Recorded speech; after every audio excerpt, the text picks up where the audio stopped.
Mengapa sampai terjadi surat suara tercoblos? Untuk membahasnya sudah hadir bersama kami di studio, yaitu Syafril Naziruddin, TKN Jokowi Amin, Fasko Rusemi, BPN Prabowo Sandi, dan juga analis komunikasi politik Dr. Gun-Gun Herianto, Direktur Political Literacy Institute.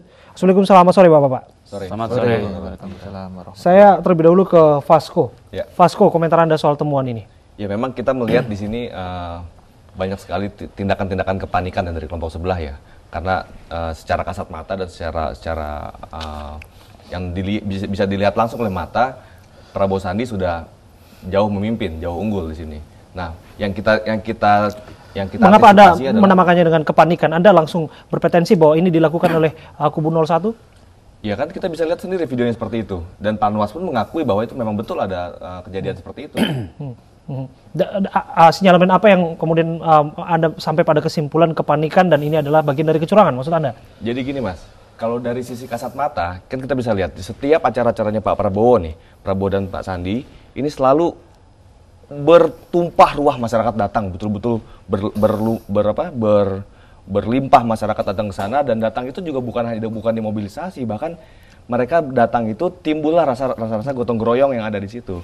Ada komunitas-komunitas yang membawa makanan, memberikan makanan kepada teman-teman yang lain. Jadi terciptalah efek-efek persatuan Indonesianya lebih kental. Kaitannya dengan suara tercoblos yang ada di Malaysia. Ya tadi itu, sisi kepanikan sudah mulai. Nah, yang kita antisipasi adalah kecurangan-kecurangan ini. Jangan sampai ada terjadi hal seperti itu. Nah, ini di sini kita menekankan kepada Panwaslu dan Bawaslu ini untuk betul-betul bisa memverifikasi hal tersebut. Okay. Jadi jangan sampai terlupakan dan terdiamkan nantinya gitu loh. Oke, Syafril, jelas tudingan kubu Anda panik sehingga ini terjadi. Benar demikian?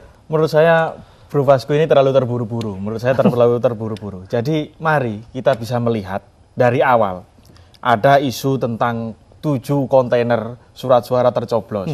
Kemudian ada juga isu mengenai yang terbaru kemarin, hasil pemilu, padahal kan belum ada itu penghitungan surat suara di luar negeri. Ada hoax tentang itu dan lain sebagainya. Ini jelas merupakan sebuah framing, ini merupakan sebuah propaganda. Ada semacam agenda setting yang ingin saya lihat bahwa yang salah ngakunya memang begini cara modelnya. Ini kan jelas videonya jelas kok di situ tercoblos. Yang dirugikan kan jelas kita dari awal, mulai ada 7 kontainer dan lain sebagainya. Yang dirugikan kan kita. Ini merupakan sebuah framing. Makanya jangan buru-buru dong menurut saya. Mari kita serahkan aja kepada Panwas pihak. Sudah mengakui kok, Bawaslu kan belum. Bawaslu sudah coba baca dong. Anggota Bawaslu Fred sudah mengakui bahwa kejadiannya ada. Belum ditelusuri. Siapakah itu kemudian yang dibaca dulu, Bro. Belum. Apakah itu kemudian yang melakukan siapa? Bisa aja itu dilakukan oleh tim yang kemudian ingin menjatuhkan dari reputasi kita. Sangat bisa terjadi karena kalau kita melihat kejadian-kejadian sebelumnya itu selalu menimpa dari paslon 01. Berapa kali kita kemudian dirugikan dengan asalnya isu hoax seperti ini? Ini framing, ini jelas framing gitu. Yang jelas merugikan kepada kita. Ya logika aja. Kita itu kemudian yang melakukan kesalahan ini pasti dirugikan. Sekarang saya ingin tanya. Nggak melakukan kesalahan. Saya kemudian ingin tanya, ada berapa hasil survei yang mengatakan Pak Jokowi dan Kiai Ma'ruf Amin itu unggul? Kalau kemudian kita udah menyatakan ini udah unggul menurut hasil beberapa survei, buat apa kita melakukan cara-cara gini loh bro, kalau pasangan dari TKN 01 itu memang unggulnya cuma di survei, tapi realitanya kita yang menang. Kita selalu setiap acara kita rame kok. Di sini ada kalau memang spesial survei orang buktikan, DKI itu membuktikan pada saat surveinya Ahok dan surveinya Anies jauh di bawah, ternyata hasil jauh. Kita itu berdebat. Survei yang beredar di Indonesia saat ini punya margin error nih. Tapi survei itu lebih error daripada margin errornya. Kita harus menggunakan pola akademik, bro. Di sini pola akademik itu dia. Di sini ada Dr. Gun-Gun. Apakah kita patokannya apa? Realita. Mana yang bisa membuktikan? Realita jelas setiap acara-acaranya Pak Jokowi dan Ma'ruf Amin selalu sepi, kosong. Loh, di mana setiap acara Pak Prabowo selalu tumpah ruah dan tidak ada mobilisasi. Tolong disebutkan satu banyak sekali video-video yang beredar pada saat acara-acara Pak Jokowi. Dibayar apa enggak? Dibayar Pak di sini. Dikasih makan. Tapi kalau acara Pak Prabowo justru mereka membawa makan. Masyarakat justru yang ingin berpartisipasi itu kan langsung. Menurut Anda karena Anda videonya beredar kok. Timnas 02, saya juga gitu. Timnas 01. Videonya kan beredar. Kalau video itu enggak ada beredar. 01 kan. Ini pembelaan aja pembenaran. Oke, saya ke Gun-Gun sejenak. Mas Gun, apa komentar Anda soal temuan ini? Apakah benar ini di kubu 01 merasa dirinya merasa dirugikan, di sisi lain merasa 02 merasa ada kecurangan yang disetting? Jadi ada 2 hal komentar saya. Pertama, konteks pelanggaran, kemudian yang kedua pembuktian atas pelanggaran. Jadi ini penting. konteks peristiwanya kan baru terjadi. Betul. Dan ini butuh kehati-hatian untuk pembuktian. Apakah memang pembuktian itu dilakukan oleh salah satu pihak, misalnya kubu di Pilpres dan di pemilu legislatif, artinya caleg. Nah, kalau ada bukti yang kuat dan itu bisa kemudian diverifikasi validitas bukti itu, tentu ini adalah pelanggaran serius. Dan semua pelaku menurut saya harus dihukum.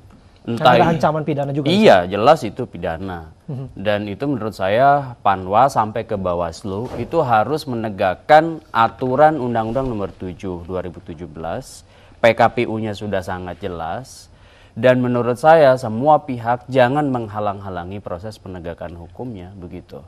Kenapa? Karena ini dalam mandat suara yang sangat fundamental dalam pemilu, yakni suara rakyat.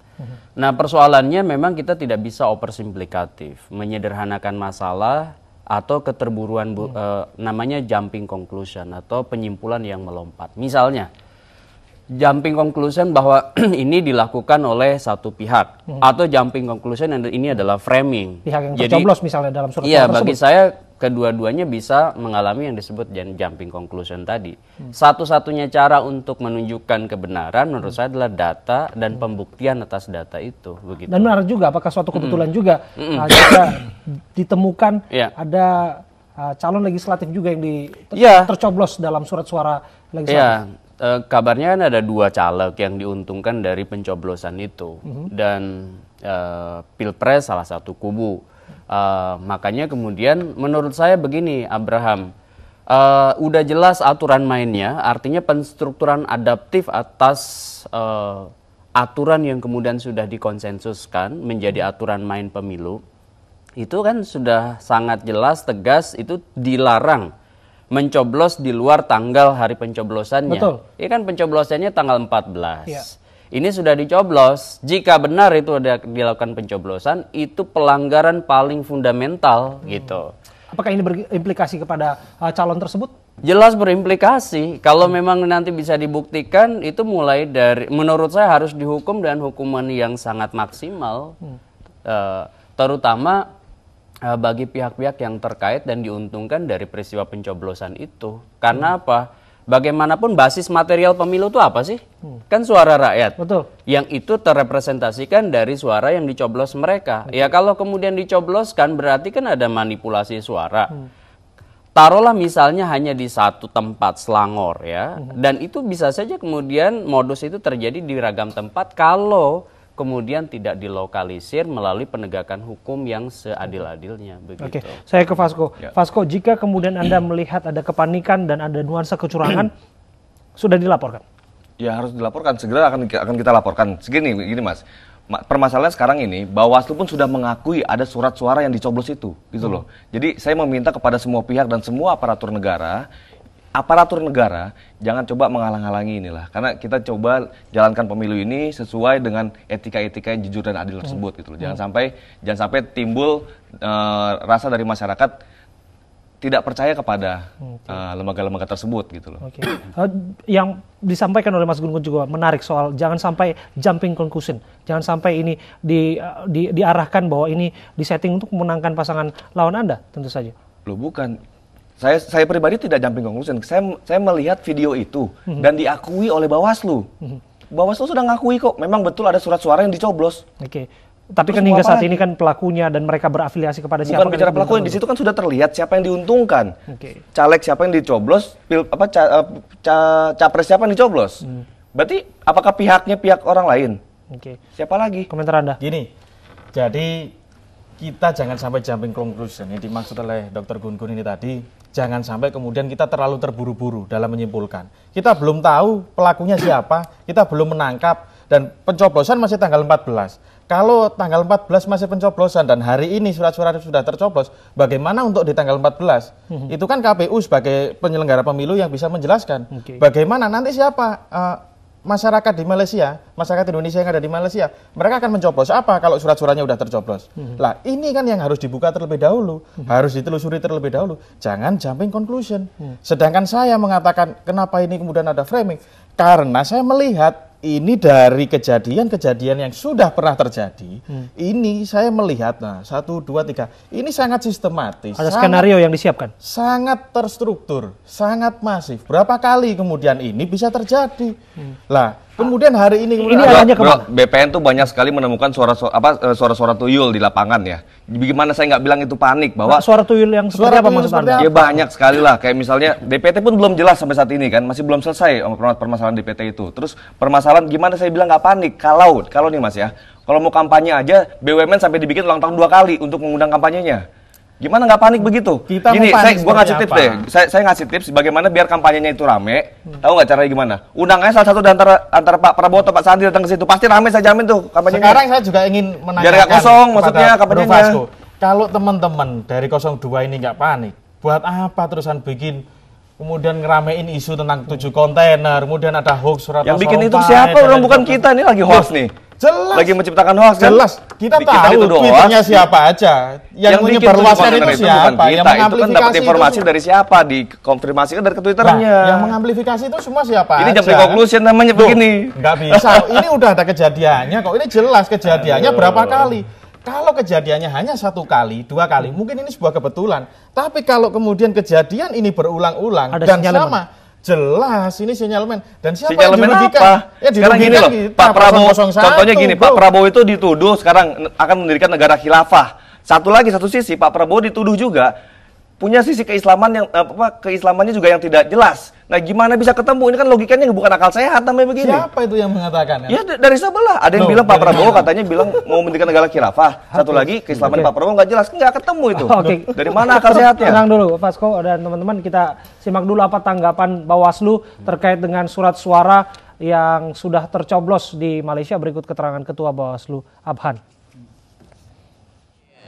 Kami langsung mendapatkan laporan dari jajaran kami Panwas Luar Negeri yang ada di Malaysia.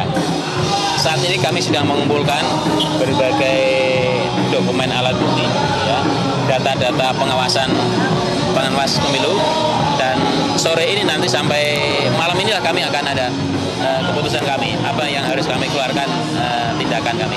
Rekomendasi kami tentu nanti ada. Ya. Ya kita lihat dulu fakta-faktanya ya. Ya nanti lihat dulu ya. Siapa yang melakukan dan apa modusnya dan sebagainya.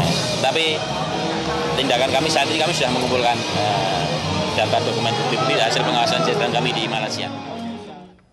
Ya, komentar Anda soal apa yang disampaikan oleh Ketua Bawaslu, Mas Gun-Gun. Iya, itu kan ada 2 pertanyaan yang pokok dari Bawaslu. Siapa yang melakukan dan apa modusnya? Ini pertanyaan yang legal nih.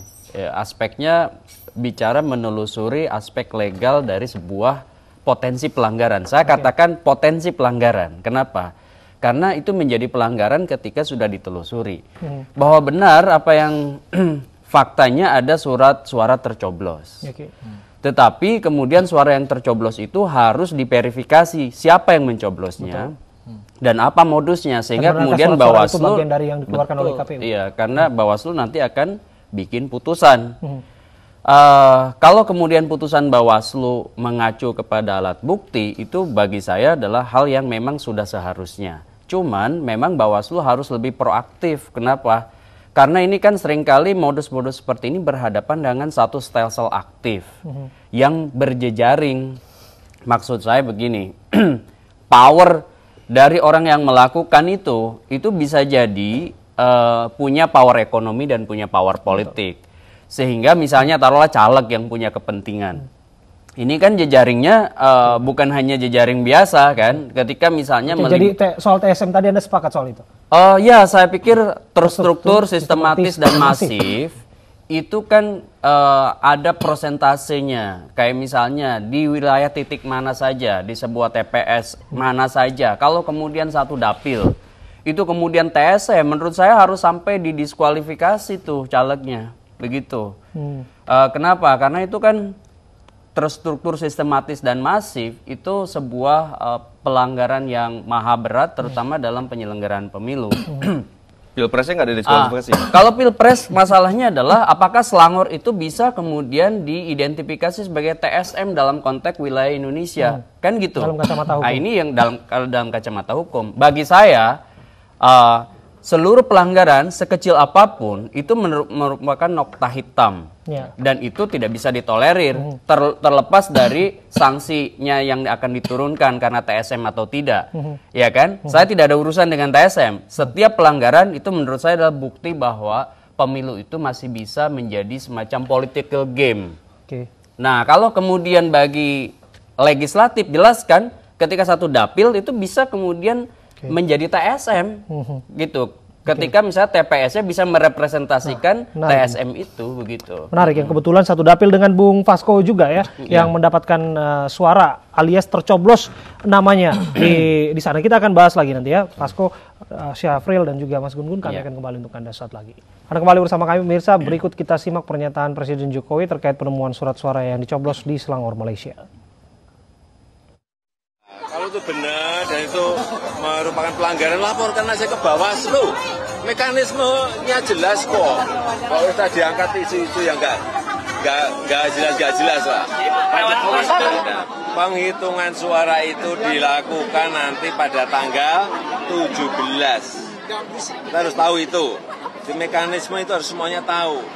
Nanti penghitungannya pun juga berjenjang. Jadi jangan sampai ada yang ngomong curang-curang dihitung juga belum, berjenjang. Kalau ada yang curang di TPS mana, kalau ada yang curang di kecamatan mana, kalau curang ada di kabupaten mana, gampang sekali ngitungnya. Hitungannya berjenjang kok, dicek aja. Semua masyarakat, semua anak muda yang memiliki aplikasi sistem bisa ngecek itu. Bisa ngecek semuanya. Oleh sebab itu, seluruh rakyat saya ajak untuk melihat semua TPS. Hasilnya di setiap TPS dicepret. Jadi kalau nanti ada yang curang, gampang nyari. Kita lanjutkan kembali dialog. Sesungguhnya kami juga sedang mencoba untuk mengontak beberapa kali anggota dari KPU untuk bisa terlibat dalam dialog ini. Namun hingga saat ini belum ada respon. Kita lanjutkan dengan narasumber yang ada di studio. Saya ke Bung Syafril. Bung Syafril, Anda tadi menyebutkan ini tidak pertama kali terjadi, namun ada sinyalemen yang mengarahkan ada upaya delegitimasi pemilu. Iya. Apa yang membawa Anda hingga pada sampai kesimpulan itu? Jadi kita bisa melihat berapa kali kemudian ada narasi-narasi ketidakpercayaan kepada penyelenggara pemilu, kepada KPU, mulai dari DPT bermasalah, kemudian permasalahan surat suara tercoblos 7 kontainer dan lain sebagainya. Narasi ini difabrikasi oleh 02? Ya, berapa kita tahu bahwa orang-orang tersebut memang dari pendukung paslon 02 yang bisa kita lihat, yang kemudian mengamplifikasi isu-isu tersebut. Lah, pertanyaannya sangat mudah. Ketika kemudian mereka sudah merasa menang, buat apa mereka kemudian mengatakan mau people power dan lain sebagainya?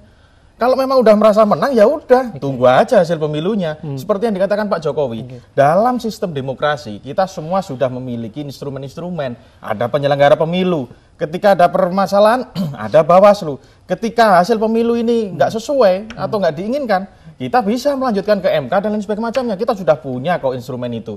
Kalau ada terjadi pelanggaran, tinggal dilaporkan. Sudah ada lembaganya. Nggak perlu kita kemudian teriak-teriak seperti ini itu. Ya gini bro, tadi kan juga Pak Jokowi sebutkan, ayo ngajak masyarakat foto semua tuh TPS. Gimana foto TPS orang curangnya di ruko? Loh, ini namanya curang tuh bisa pencoblosan aja. Belum. Aduh. Pencoblosan yang belum. Semua yang bisa. namanya curang bisa itu pasti diakal-akalin langsung. gimana caranya.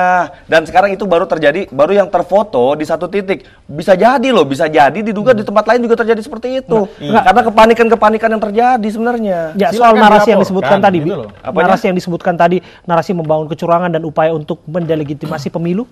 Ya bukan gini loh Mas, jelas-jelas ya tadi ya Pak Jokowi juga sampaikan tadi kan, kalau ada yang curang foto aja, foto itu lagi difoto tuh video. Tapi kalau yang curang TPS foto-foto, curangnya di ruko, gimana mau foto TPS? Lah nyatanya kok bisa itu difoto? Ya itu akhirnya bisa, benar kan? Iya. Akhirnya terus diakui kan? Dilaporkan dan nanti bisa diusut.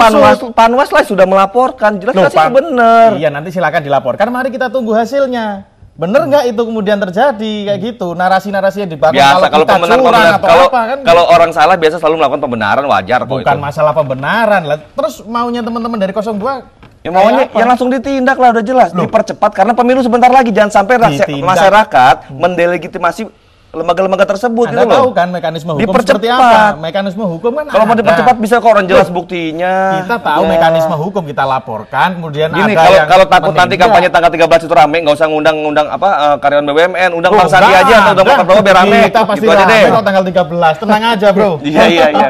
Mengapa Anda sampai pada kesimpulan narasi-narasi kecurangan seperti itu? Ya Mas gini Bro? loh Mas, kan sudah terlihat ya, seperti saya bilang dari awal tadi, sudah terlihat dari kasat mata, seluruh pendukungnya Pak Prabowo betul-betul tumpah ruah di situ, betul-betul ikhlas dan betul-betul tanpa mobilisir mendatangi kampanye-kampanye pada saat Pak Prabowo dan Pak Sandi itu turun, gitu loh. Di sebelah terpotret betul-betul kosong setiap kampanyenya. Di mana? Itulah kepanikan terjadi jadinya. Jadi harus yang curang lucu ini adalah untuk kampanye bisa ketika nutupin udah itu. kelar. Contoh di Sriwedari Solo. Di mana logikanya kemudian kampanye Pak Jokowi sepi di Solo karena beliau asli dari Solo. Ya buktinya Lah, itu kan sepi. Ketika udah kelar acara, Buktinya sepi, ketika udah kelar dibandingin- acara baru difoto. Itu Lah, satu ini kan banding framing. 4 yang datang. Nah, Sudah semacam jelas kok. ini kan framing yang sangat menyesatkan. Sekarang sudah jelas Ini bahwa rakyat bahaya Indonesia itu kayak butuh gini. perubahan, nggak mau lagi begini lagi, nggak mau Kita lagi ini juga dibohongin disaksikan sama seluruh janji-janji Indonesia. Pak Jokowi tahun 2014 kemarin. Janjinya aja banyak dibohongin, apalagi beginian doang. Lihat gitu. kampanye di Solo kemarin sempat di framing kalau di Solo Ya katanya jelas-jelas sepi. sepi, memang sepi. Logikanya di mana? Kalau di Solo itu rumahnya Fotonya Pak ada, Jokowi. videonya. Ya jelas Itu berarti acara udah tandanya, kelar. kalau logikanya tandanya Acara udah masyarakat kelar, sudah baru pengen difoto. perubahan. Oke, gitu ini kan loh. framing yang sangat menyesatkan. Nah, dibilangnya kayak framing gini. biasa pembenaran bilang framing kalau jelas-jelas nyata. Saya ke Mas Gun-Gun, Bapak sebentar. Mas Gun-Gun, jika kita menyimak apa yang terjadi, apa yang dibicarakan soal narasi-narasi juga akan pasti dibangun terhadap apa yang ditemukan. Sebelumnya juga sudah ada bahwa terkesan akan ada kecurangan yang masif terhadap hasil pemilu ini dan sampai ada sentimen people power. Ya memang tidak bisa digeneralisir sih Mas Abe. Kenapa? Karena begini, ada content of message, isi pesan, kemudian ada konteks dari sebuah pertarungan atau kontestasi. Konteks pertarungan itu memang masing-masing pihak mendelegitimasi sebuah hal yang wajar. Misalnya 01 mendelegitimasi 02 pun sebaliknya. Yang penting adalah delegitimasinya itu apakah berdasarkan rumor atau fitnah atau berdasarkan data atau fakta. Itu yang membedakan antara black sama negatif campaign. Tentu hal yang faktual, hal yang berdasarkan data itu menurut saya memang harus ditindaklanjuti. Terutama kalau misal data atau fakta itu mengarah pada pelanggaran. Seperti misalnya taruhlah kasus yang di Malaysia ini. Tapi kalau soal content of message, isi pesan, narasi sejak 23 September 2018 sampai 13 April 2019, kurang lebih 7 bulanan masa kampanye, itu adalah namanya musim persuasi kan. Karena apa? Kalau dari perspektif akademik, itu memang pemilih akan ada di 3 zona atau garis lintang. Namanya latitude of acceptance, latitude of rejection, sama latitude of non-commitment. Ada yang memang memilih kuat pada Jokowi, memilih kuat pada Prabowo, dan kelompok yang belum menentukan pilihan, undecided sama swing voters.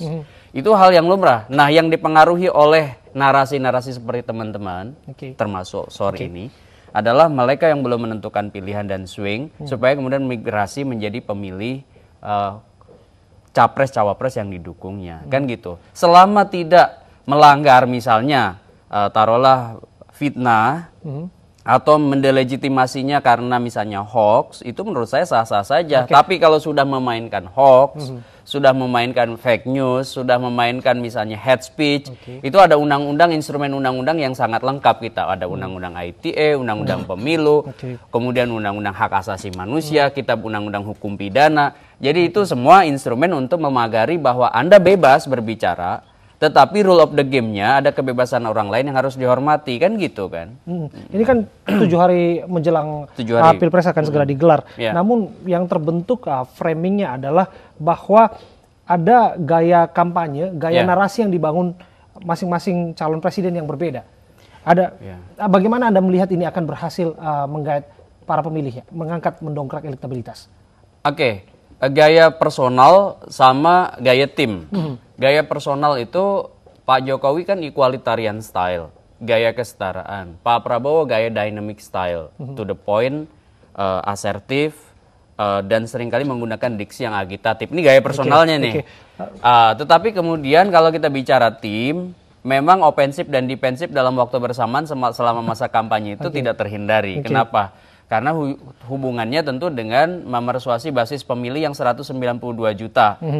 Dan 192 juta itu sudah mengonsolidasikan diri menjadi pendukung Jokowi dan Prabowo sebagian besarnya. Tinggal kurang lebih 13%-an yang belum menentukan pilihan. Betul, Tapi kalau kemudian dibaurkan dengan yang belum menentukan pilihan itu plus minus 20%. Nah ini yang kemudian sebenarnya menjadi area pertarungan teman-teman untuk kemudian memengaruhi basis pemilih supaya kemudian menambah suara dari persentase hasil yang diperoleh paling tidak prediksinya di survei. Oke, begitu. saya ke Syahril. Iya. Syafril, jika demikian Anda yakin tidak bahwa apa yang terjadi ini tidak akan mempengaruhi elektabilitas Pak Jokowi? Saya yakin masyarakat sudah mulai cerdas hari ini. Mungkin ketika 1-2 kali framing-framing itu dilakukan, sedikit banyak yang terpengaruh. Tapi ketika kemudian itu mampu terbukti bahwa ini hoax, ini fitnah dan lain sebagainya, masyarakat sudah mampu melihat ini dengan kacamata yang sangat cerdas. Karena melihat, oh ini Pak Jokowi, ini selalu difitnah dan lain sebagainya. Kemudian ada narasi-narasi framing semacam ini. Masyarakat menurut saya sudah sangat cerdas dan itu membuat masyarakat semakin mantap untuk kemudian meyakinkan dirinya untuk memilih Pak Jokowi. Karena apa? Pak Jokowi jelas yang disampaikan adalah program-program yang konkret. Kita nggak pernah berbicara dengan masalah-masalah framing yang seperti ini. Oke. Seperti itu. Ya program konkret yang mana? Program yang semua janji-janji 2014 banyak yang bohong kok. Udah gini aja deh bro. Nanti pas tanggal 13 itu nih kan rame nih katanya nih. Ada slang juga di situ kan. Nah, sama-sama bareng-bareng. Kalau perlu gue datang juga di biar rame di situ. Sama-sama nyanyiin lagu slang tuh yang favorit kita tuh. Kamu harus pulang ya kan. Kamu harus pulang terus tapi jangan lupa harus damai kampanyenya. Angkat 2 jari pis gitu men. Kita ke situ mau goyang. Jelas. Bro, Jadi biar rame. Jadi ketahuan pas lagi ada angkat pis semua nih, ketahuan yang datang bukan dari TKN tapi slanker. Yang bikin rame. Slanker yang dukung 01. Iya, slanker 02 pis kok begini. Fasko harus dijawab soal narasi Pak Prabowo belakangan juga banyak dikritik oleh sebagian kalangan. Disebutkan meledak-ledak, kemudian disebutkan tidak menimbulkan optimisme begitu. Dan bagaimana kemudian? Dari mana tidak menimbulkan optimisme mas? Jadi gini, Pak Prabowo itu betul-betul justru saya menghargai beliau. Kalau saya yang jadi capres, mungkin saya lebih marah daripada itu. Karena negara kita sudah dobrak-abrik, sudah masuk banyak banget kepentingan-kepentingan asing di negara kita. Jadi wajar betul beliau melakukan itu. Wajar untuk melakukan Wajar. Pak. Wajar banget, karena itu betul-betul malah nilai-nilai optimis yang diperjuangkan Pak Prabowo. Tidak khawatir bahwa ini akan menyebarluaskan ya politik ketakutan, kekhawatiran dan Ketakutan, sebagainya. justru negara kita betul-betul harus ada perubahan. Jangan lagi kita dimasuki oleh kepentingan-kepentingan asing dan asing nanti ke depannya. Oke. Kalau saya melihat, ketika kita membahas tentang narasi politik, ini ada 2 kutub yang berbeda. Yang satu ingin membangun sebuah narasi politik keoptimisan, yang satu membangun narasi politik yang ini sangat pesimis menurut saya. Kok dibilang pesimis? Jelas. Yang curang siapa malah kita yang dibilang pesimis gimana sih? Kita ngelihat narasi politik bagaimana Pak Jokowi menyampaikan semua itu dengan pola yang mengembirakan.